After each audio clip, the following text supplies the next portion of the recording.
bàsicament tota l'exposició bàsicament va sobre l'estudi dels espais. I a partir d'aquí la idea de Buffing Below era més aviat no donar només un tipus de visió de l'espai que nosaltres coneixem o nosaltres vivim, no?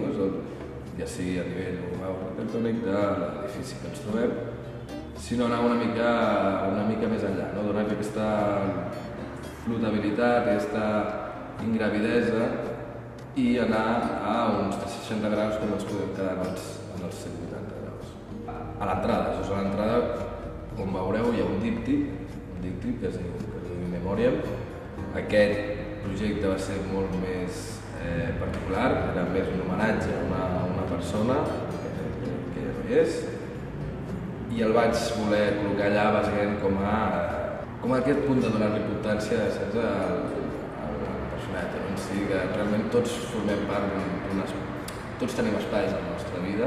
A la sala petita vaig enfocar-ho més a aquest paisatge aquest paisatge abstracte urbà, aquesta que dèiem de la flotabilitat i de l'engravidesa urbana, que la vaig representar amb aquesta escultura, la planxa de ferro i els seus dibuixos.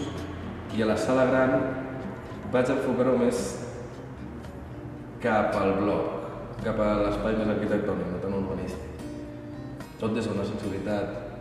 Igual que en la sala gran, bàsicament tots els dibuixos són blocs, són peces úniques.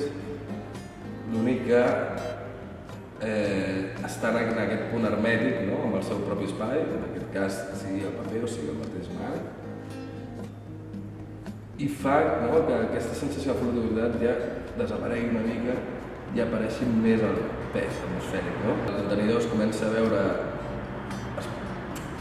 es posa en hack el contenidor a partir del contingent. És a dir, els espais comencen a expandir-se, llavors allà ja comença a haver-hi una tensió que realment això és el que pretén representar tant en un com l'altre, bàsicament perquè és una psicologia ambiental, tot és psicologia ambiental, tot és psicologia arquitectònica, és la relació entre l'espai i l'individu.